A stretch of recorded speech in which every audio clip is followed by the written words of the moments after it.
Hi everyone, so today's video is going to be a 2020 writing wrap-up. Last year I did one when I wrapped up everything I wrote in 2019. I will link that in the description. So I thought it would be fun to go over every single thing that I wrote this year. Obviously this doesn't include drafts. For example, a lot of my poems were rewritten to the point where it's like a completely different poem, but I just have included finished products here. So let's jump right in with everything that I wrote, starting chronologically. So the first thing that I wrote this year was a poem called When You Leave Your Country, Don't Forget.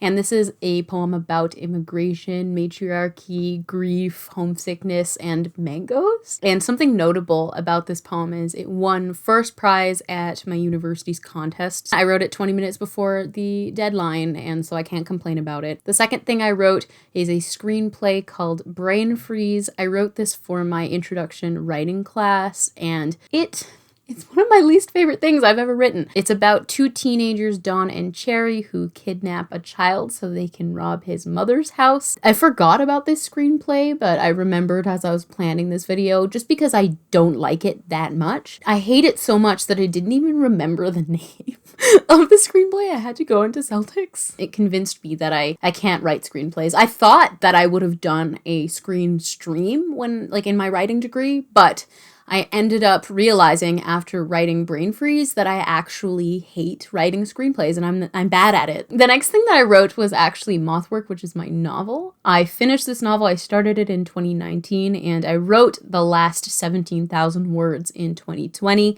which is kind of crazy. The parts that I did write in 2020 were like before like the pandemic. So it's just bizarre to think about what I was writing at the time, like before I knew things were gonna, get chaotic. If you don't know what Mothwork is about, I have an entire video on it, which I will link. But for now, the summary is the cabin isn't haunted, but a dead man owns it and they know which one. Harrison and Lonan aren't friends, isolated a cabin that holds more secrets than either would like to admit, all connected to the man who owns the cabin, Lonan's father. The boys are content in keeping these secrets buried. That is, until an attempt to destroy a dark room close by in the woods, they come across a photograph of an unknown woman whose presence unravels their faux normalcy until they're both forced to confront their past, the unknown woman, and most secretive of all, the nature of their relationship. So in 2020, I wrote a few chapters. I wrote chapter 11, which was Good Eyes. I wrote chapter 12, which was Teeth Marks. I wrote chapter 13, which was Empty Nest. I wrote chapter 14, which is Picking Ritual, and chapter 15, which is the final chapter of the book called Summon Away. On to the next thing I wrote, which was a poem called Casket.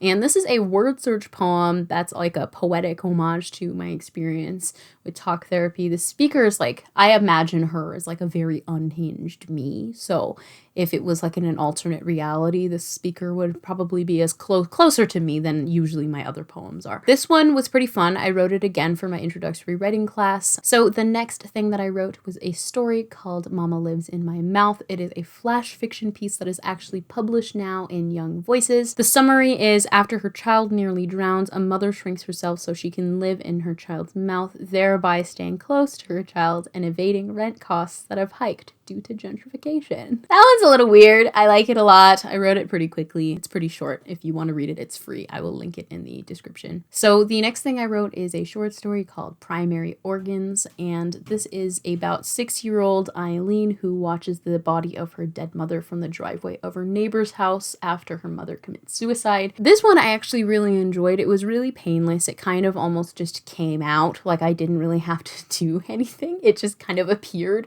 in a document very shortly after I started writing Mama Lives in My Mouth. They're kind of almost sister stories in a way, and if you read both, you will understand why, and you can actually read this story because it will be published in the Malahat review. The day that I'm recording this, it still hasn't come out. So the next thing that happened in 2020 on this timeline is that This Species is Dead, which is my short story about an invasive species of a woman named Janice. It was published in Manola Review. I just thought I would mention that here. After that happened, I wrote a poem called My Body in the Mirror of a Gas Station Water Bottle. This one was a really bizarre drafting process. I wrote the first draft of it, which is a bit out of my style. It was more of like a lyric poem, like even like a narrative kind of poem where it's not really my style of poetry, so it's kind of weird when I was drafting it. Then I forgot about it, and then I didn't really finish it, and then I realized I wanted to like send some stuff to get published, and I was like, might as well send this one. And so I polished it up a bit and finished the draft.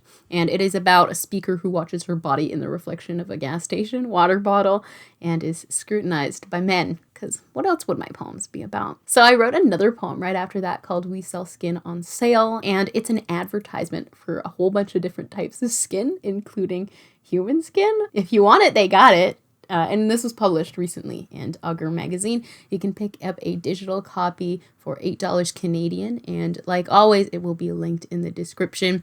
This one was pretty weird. I'm really happy that it's out there. I drafted it in like, I think 5 minutes on like a Saturday night at like 2 o'clock in the morning, something crazy like that. And then I forgot about it. It was like I wrote it in a fever dream, completely forgot about it for 2 weeks.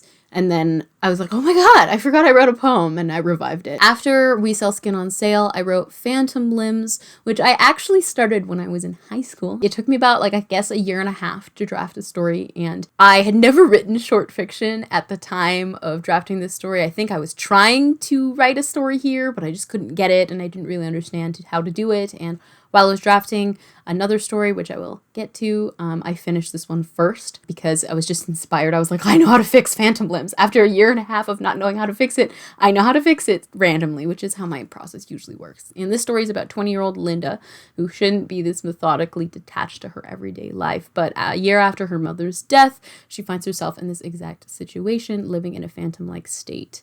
Acting as a live-in designer for her sister Mel and Mel's boyfriend Fraser, Linda can't seem to reconnect with herself post her mother's death until Fraser interrupts her regimented routine with a request. And so this is one of the longest stories I have ever written. It's over 7,000 words, but it's kind of like an everyday, almost like a portrait of a life. So the next thing that I wrote was also another short story. This started the short story spamming of 2020 when I just wrote so many stories back to back.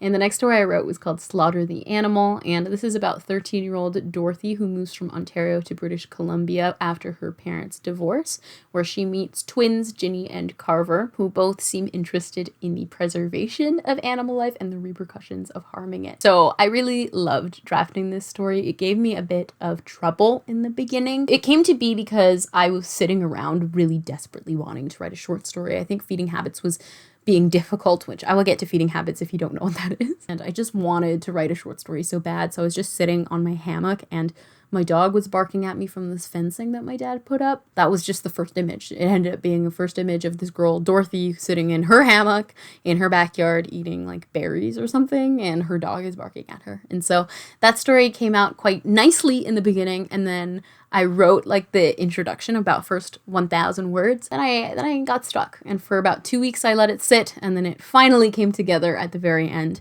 And I love this story. I think I was really starting to get comfortable with short fiction when I wrote this story. I've been writing short stories for about 2 years, and this is like the first one where I was like, oh, so I know how to write a story, kind of. So the next thing I wrote was a poem called Methods of Planting Tartberry Seeds.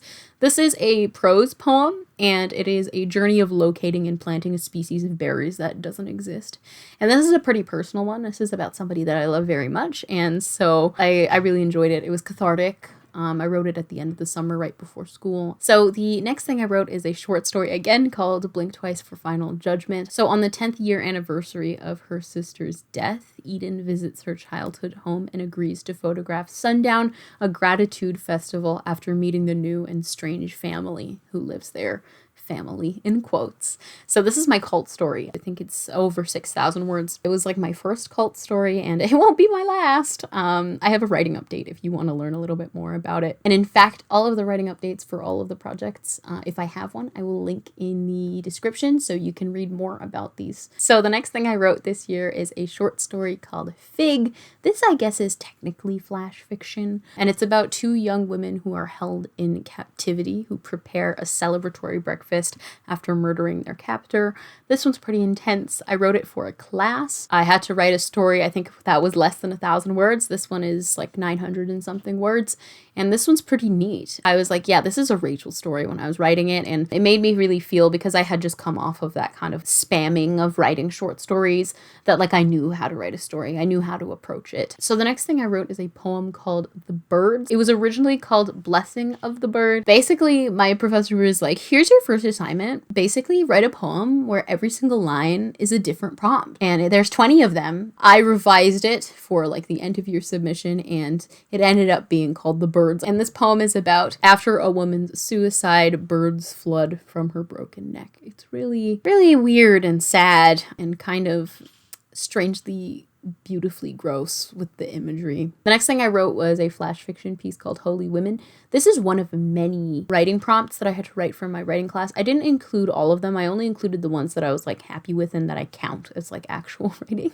And so yeah, this one is called Holy Women, and it is about a young girl who helps her friend plan her fictional marriage to their priest. It came to be because my professor had this like writing exercise where you had to write a story. The title would be based off of a memory that you wrote down. I think you had to write down the setting and then like what's a memory associated with that setting. And so my memory was church, and then a memory associated with it was double lollies. And so the story ended up being called originally Double Lollies, where the girls are eating like double lollipops.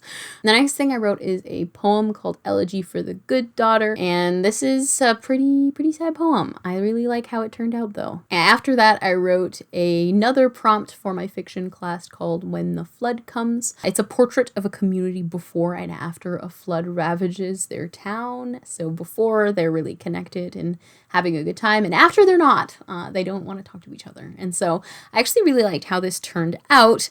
I wrote the original for a submission, like I said, for the prompts, and then I revised it into 2 parts, and I think it is one of my favorite things. It's almost like a poem because of how short it is. After that, I wrote a poem called Transcript, Orca's Coffin Birth Kills a Man 2002, and this is a prose poem, transcript poem about an orca whale who gives testimony posthumously defending her innocence in the accidental killing of a man after she gives a coffin birth in like an aquarium. This idea is really bizarre. I feel like this just speaks to how strange my poetry can get sometimes. So I really like this poem. I think it turned out quite well. I can't wait to submit it places, but it's weird. It's really weird. The next thing I wrote is for my fiction class. It is a short story called The Wolf Antelope Will Not Come for Us. It's about 1,500 words.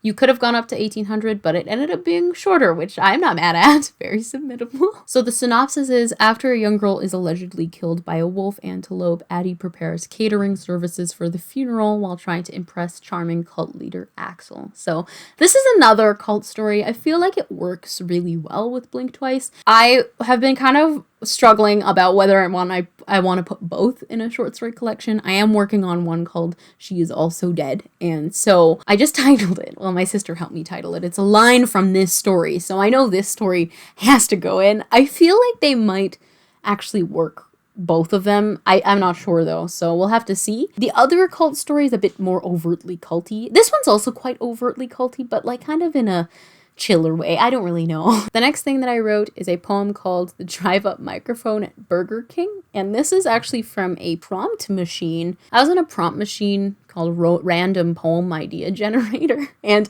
I wanted to submit to like a flash submission things that one of the magazines that I like was doing. I got this idea: subtly warp lakes and other bodies of water as though into the drive-up microphone at Burger King. So originally that was the title of the poem, but I kind of changed it so that it made a little bit more sense. And so this poem is, and bear with me, a group of friends orders food at a Burger King drive-thru underwater after a major flood with the body of a person they've murdered in the back seat. So I guess in this world, everything has flooded over, and so they're driving through the water up to a drive-thru at Burger King, and there's like a dead body in the car that's also kind of not dead.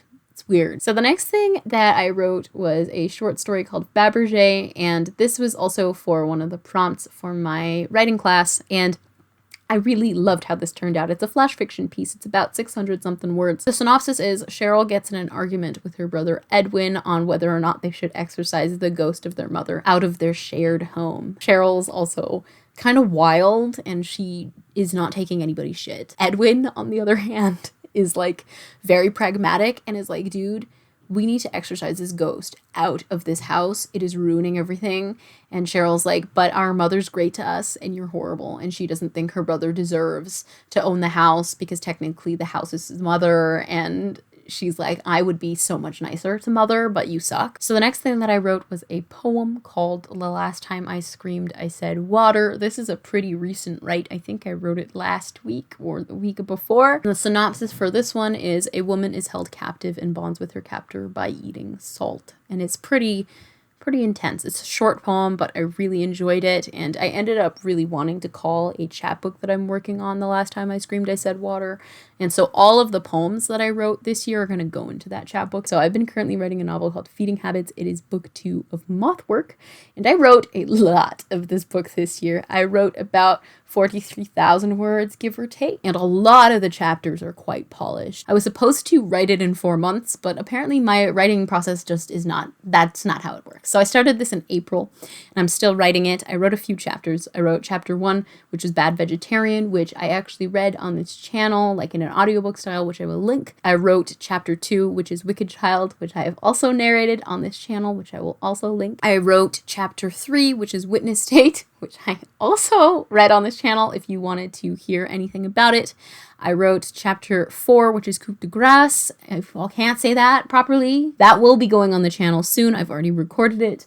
I wrote chapter 5, Holy Obedience, chapter 6, Blood Sister, chapter 7, Bleeding Statue, chapter 8, Land Mammal, and I'm currently working on chapter 9, which is called Something Held. It's been very difficult. I've learned a lot about myself as a writer. It's not been easy. I've been disappointed. I thought I was going to finish the book by the end of this month, and obviously dealing with expectations from yourself is difficult as is. So this is the synopsis of Feeding Habits. I've read it a few times on this channel. Lonan isn't sleeping. He hasn't slept since the phone calls started. Only on Fridays, only during the afternoons, only in a code he and the caller understand.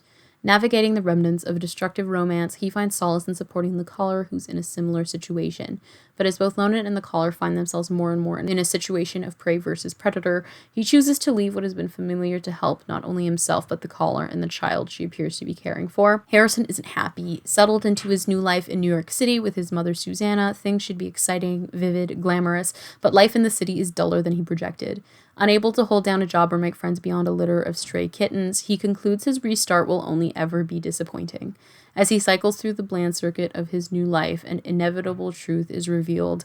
Though Harrison doesn't want to admit it, he knows what's missing and must decide whether or not he's willing to go and find him. I was never going to write a sequel for Mothwork, and I'm really happy that I've been able to work so hard on it. And I think in terms of quality, this book is so much better quality than Mothwork. Like, Mothwork has its fun things because I stressed a little bit less. I had a bit more fun with it.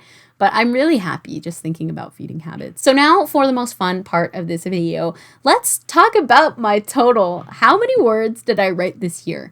So last year I wrote a total of 57,000 words, and drum roll please. I wrote 87,000 words this year, which is so much. Like, that's a lot. All of my writing was so much more polished this year. So let me know what you guys wrote this year and what was your favorite thing that you wrote this year. I think my favorite thing I wrote this year was chapter 4 of Feeding Habits, which is called Coup de Grace, which unfortunately is the one that I can't pronounce properly, or maybe I am saying, I don't know. What are you working on for 2021? I don't really have any goals going into the year, but let me know if you do. Happy holidays to anybody who's watching this. Merry Christmas to those who celebrate today. I think when I'm posting this is Christmas, so Merry Christmas. Thank you guys so much for watching, and I will see you in the next one.